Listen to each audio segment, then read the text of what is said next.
Vitsi, aivan mielettömän hieno mikrofoni. Mutta puu kiiltää, se on niin hyvä. No, tänään innostutaan. Tänään pidetään hemmetin hauskaa illalla. Kuulostaako aidolta? Ei varsinkaan ei silloin jälkeen. Joo. Se on enemmänkin teeskentelyä. Nyt. Innostuminen, otetaan mikki, niin mitä on olla innostunut? Ensimmäisenä varmaan melkein kaikille tulee mieleen lapsuus. Innostuminen jotain lapsenomaista, jotain uutta ja jotain mitä ihmetellä. Muistelin tuossa, kuinka mä mun veljeni kanssa, hän on mua 2 vuotta vanhempi, me oltiin aika ehdottomaton vauhtipari. Mä menin perässä, hän juoksi edellä. Me rakennettiin puuhun maja, varmaan aika moni teistäkin on majan rakentanut. Siellä me oltiin monta yötä, kerrottiin kauhutarinoita ja pelättiin.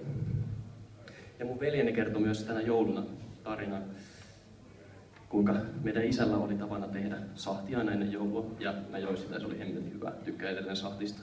Ja hän paljasti, että hänellä oli tapana kustaa sinne sahtilaariin. Ja hän oli aika innostunut, kun hän kertoi tämän tarinan. Olisi saanut jättää kertomatta. Ja no niin, mutta kuitenkin, mistä mä oon ollut tosi innostunut pitkään ja mikä on mulle tärkeintä, yksi tärkein asia elämässä, musiikki. Mä soitan pianoa ja mä muistelin kuinka ala-asteella mulla oli tapana juosta silloin tällöin viimeiset 100 metriä sitä kotikatua kotiin, että mä pääsen pianon ääreen, harpata ne viimeiset rappuset. Että mä pääsen katsomaan, meneekö se tänään, se tietty vaikea kohta, mitä mä olin reenannut niin pitkään. Joskus meni, joskus ei. Ja se on pysynyt edelleen, koska aika usein innostus laantuu. Ja haittuu vähän niin kuin parisuhteessa. Niin sitä suhdetta tähän innostumisen kohteeseen pitää hoitaa, että saadaan siitä semmoinen kierre. Ja opitaan uutta ja innostutaan aina uudelleen. Voiko innostumaan oppia? Jes, tänään mä tiskaan, loistavaa. Mä haluan päästä tiskaamaan kotiin. Tai miettikää, tänään päästään vaihtamaan kissahiekat. Mun lempipuuhaa. Ei. Tai sitten vaikkapa töillä. Tänään mä markkinoin kaikille musiikkaille oman Mastercardin. Jes, se olisi hyödyllistä töiden kannalta.